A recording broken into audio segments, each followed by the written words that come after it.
Once you stop treating YouTube as just another social media platform and you start treating it as a school instead, yes, a school, that's when you will actually start winning on the platform. I don't have a lot of regret in my life, but one of my biggest regrets is that I didn't study YouTube for majority of the time that I have been a full-time YouTube creator. I started posting content on YouTube in October of 2018, and ever since then I have been consistent, at least to the best of my ability, on YouTube. So I have consistently posted long form videos and then short form videos here on YouTube. Do you know that between 2018 and now, let's say October 2018, so between 2018 October and we are currently in July of 2026, 2018, 19, 20, 21, 22, 23, 24, 25. We're approaching 8 years. For the first 6 years, I didn't do any kind of study on YouTube. I was just posting my content, freestyling the content, leaving the videos, and then going whenever I was done posting content. So what I did was, if I had an idea in mind, because majority of my content came from questions that were left on my post and my other content on platforms like Facebook and Instagram. Once I get these questions, instead of writing out the answers repeatedly and saying the same thing on multiple questions on different posts, I'll just turn that question into a video, post it on YouTube, and then refer people to my YouTube channel to watch that video, get the detailed explanation, get the full thing. This was the way that I built my subscribers, my community, and also got views.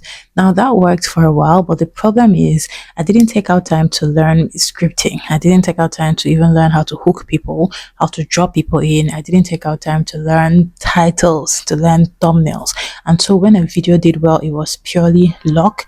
It was purely because people found that video helpful. But there is so much more that I could have done that would have made me or helped me scale faster if I put in a little more time to study YouTube as a platform. All of this changed in 2025 when I decided to actually put my head down and study YouTube. And the reason I decided to study YouTube was because I was approaching 100,000 subscribers and I was dissatisfied with where my channel was.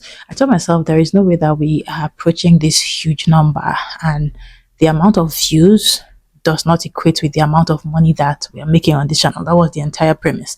And then I was posting a lot of shorts. I was using shorts to really grow my channel, because the strategy that I used to post short form content on Facebook was working amazingly well. I was getting a lot of followers. I was also making a lot of money on Facebook because of the Facebook monetization program. I decided to bring this strategy to YouTube and test shorts and use shorts to also grow my channel, grow my following, and make money. But the thing is, earnings for short and earnings for long form on YouTube are completely different, even if your audience is the same. That's even if your audience demographic is the same. Demographic of audience means where majority of your viewers come from. So for me, majority of my viewers come from the US. So even if I get 100% viewership from the US on a long form video, I'm going to earn, let's say the long form video has about 10,000 views, I'm going to earn significantly higher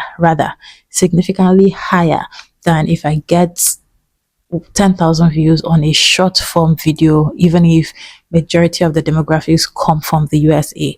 What do I mean? If I get a long form video that does 10,000 views, and let's say we make $100 on those 10,000 views, for the short form video, we can make like anywhere between $2 and $3 for 10,000 views. It was that bad at a point because of where I am, because of where I make my content from, and also because of the fact that short form content doesn't exactly pay so much. Short form content pays about 15 to 25 cents per 1,000 views for my channel and my niche. At that time, that's what it was. And so I had to do a lot of work to change that. I had to do a lot of work to turn that around, which I have been able to do. All of this changed because I decided to be intentional about studying YouTube in 2025. Before then, whatever content I posted, whatever videos I made, whatever money I was making on YouTube, I took it as it came. I didn't really strive to change anything. But then I realized that I could actually be doing so much better. I could actually turn all of this around if I was a little more focused on just a little studying. And so what did I do? I decided to commit a little bit of my time every single day to studying one thing or the other on YouTube. I started with studying the biggest creators on the platform. So obviously I just went straight to Mr. Beast. The first person I saw was Mr. Beast. I was like, oh my god, what is he doing? He's doing something right. I need to learn from him first. So I watched every Mr. Beast interview. From Mr. Beast, I discovered Paddy Galloway. From Paddy Galloway, I discovered Colin and Samir. From Colin and Samir, I discovered Think Media. From Think Media, I discovered Omar El Takrori. Just a bunch of people who have ever since then been such huge contributors to the wealth of knowledge I've been able to amass as a YouTube creator. And I'm telling you that the amount of knowledge I've been able to gather in the past 1 year alone has kind of made up for all of the years where I knew nothing, because I'm smarter now and I also am able to digest that knowledge now and do more with it than I may have been able to do in my earlier stages of YouTube. All of this to say that if you're trying to succeed on this platform, yes, you can wing it for as long as you choose. You can just freestyle your content. You can either stick with shorts forever, or you can test long forms and then gradually incorporate short forms. But at one point or the other, you will have to do a little more. And I'm not talking about outsourcing this education of yourself about YouTube to somebody else. It will have to be you that does it. So if you want your platform to grow to the next level, depending on what your niche is, you have to study a little more, study the top creators, study what the algorithm wants, study titles, study thumbnails, study how to put your videos together, study what keywords are trending on YouTube in your niche.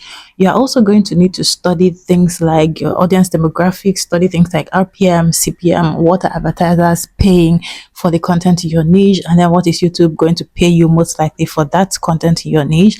My niche has one of the lower end earnings compared to other niches. There was a time that on my channel, my videos were making as little as $1 per 1,000 views. And so if you're getting a video that does 10,000 views, then you know how much are you even going to make for 10,000 views? About $10. It was that bad at a point because majority of my audience was from African countries.